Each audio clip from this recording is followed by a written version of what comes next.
తమ తాతల నుంచి వచ్చిన భూమిని స్థానిక జనసేన పార్టీ నాయకుడు కుమారుడు కొంతమందికి అండగా ఉంటూ తమ భూమిని కబ్జాకు పాల్పడుతున్నట్లు శ్రీమన్నారాయణ ఆవేదన వ్యక్తం చేశారు. తిరుపతి ప్రెస్ క్లబ్ లో సోమవారం ఏర్పాటు చేసిన విలేకరుల సమావేశంలో వారు మాట్లాడారు. తన పిత్రార్జితమైన భూమిని స్థానిక జనసేన పార్టీ నాయకుడు ఎమ్మెల్యే కుమారుడు వెనక నుండి కబ్జా చేసేందుకు కుయుక్తులు పన్నుతున్నారని ల్యాండ్ లార్డ్ శ్రీమన్నారాయణ ఆవేదన వ్యక్తం చేశారు. 2019లో స్వర్ణ కానీ శ్రీమన్నారాయణ రెడ్డి కానీ డిపెండెంట్గా లేరు. వాళ్ళు ముందత్తమ్మ తరపున ఈ మనోహరు రేఖ అనేవాళ్ళు వాళ్ళ సెకండ్ వైఫ్ మీద పోయినారు ఆ కేసు. ఎందుకంటే వాళ్ళు అమ్ముకున్న భూముల్లో మాకు భాగం కావాలని.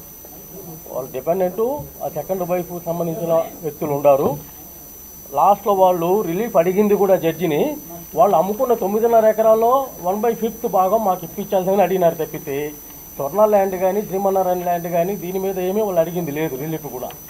రేపు దీనిలో జడ్జిమెంట్ వచ్చినా వాళ్ళకి ఏమొస్తుందంటే దాంట్లో వాళ్ళకి భాగం 1/5 భాగం ఇమ్మని చెప్పుకొస్తుంది, కానీ ఈ ల్యాండ్ వాళ్ళకి ఇమ్మని రాదు. నాకు వచ్చింది ఎంత 5.5. ఎవడైనా 12 కోట్ల ఆస్తి 5 కోట్లు తీసుకుంటాడా? దానికి టీడీఆర్ బాండ్ ఇది as per record.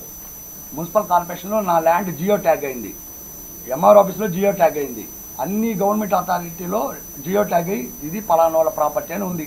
Only family డిస్ప్యూట్ని వాడుకుంటూ చేసిన ఈ వ్యక్తులు రాంభూపాల్ రెడ్డి, ప్రసన్న కుమార్ రెడ్డి ఒక్కసారి వైస్ చైర్మన్ చేసినాడు 1986లో. ఇప్పటి వరకు కూడా ఆయన వైస్ చైర్మన్ అనుకుంటా ఉన్నాడు. అడ్డం పెట్టుకొని ఎవరు రూలింగ్ పార్టీ వస్తే వాళ్ళతో చేతులు కలుపుతారు. లాస్ట్ ప్రభుత్వంలో ఆయనకు అనుకూలంగా లేదు వాళ్ళకి. అప్పుడు మాకు టీడీఆర్ కూడా ఏడిపించినారు. అప్పుడు ఉండే వ్యక్తులు ఏదో హెల్ప్ చేసి దీన్ని రిలీజ్ అయినారు. అయినా లాస్ అది మాకు 600 అంకణాలు 3 లక్షల రూపాయలు అంటే 6×3 = 18 కోట్లు. సరే ఇంకా తక్కువ వేస్తే కూడా 12 కోట్లు. 12 కోట్లకి నాకు 5,40,00,000 ఇచ్చినారు. నాకు ఎట్ట న్యాయం జరిగినట్టు ఇది? నా 6 ఎకరా నాకు ఇస్తే నేను అమ్ముకుంటాను కదా. ఇది ఇచ్చింది కూడా ఇప్పుడు కాదు, 2020లో ఇచ్చినారు. ఇప్పుడు మరి ఈ OS 90 అనేది 2021లో వచ్చిన ఆర్డర్, అది హైకోర్టుది. 2025లో వచ్చి ఎందుకు ఎంఆర్ ఆఫీస్లో ఇంప్లిమెంట్ చేస్తారు? 4 ఏళ్ళ తర్వాత ఎందుకు చేస్తారు? Only political power. ఇదే పని 21లో చేస్తుండొచ్చు కదా, 22లో చేస్తుండొచ్చు కదా, 23లో చేస్తుండొచ్చు కదా. ఎక్కడైనా నాది ఒక కబ్జా ఉన్నా నేను ఇప్పుడుండే 1.5 ఎకరా ఫ్రీగా ఇస్తా. మబ్బు దామనారాయణ రెడ్డి నేను చిన్ననాటి స్నేహితులము, మళ్ళీ బంధువులము, బంధువుల కన్నా ముందే నేను స్నేహితులము. అతని పేరు పెట్టినామంటే మేమేం బిజినెస్ చేయకూడదా? 1 ఎకరా అపార్ట్మెంట్ కట్టకూడదా? దీనికి పాలిటిక్స్ రుద్దుతాడు. మరి ఆర్ఎన్ శ్రీనివాస్ చిత్తూరు నుంచి ఒక్కరోజు ముందు వరకు వైఎస్ఆర్ పార్టీలో ఉన్నాడు, ఒకే రోజులో జనసైన్యానికి వచ్చినాడు. మేమేమని అన్నామా? ఓట్లేలా ప్రజల. కాబట్టి ఇది కాదు. Intelligence reports తెప్పించుకోమనండి.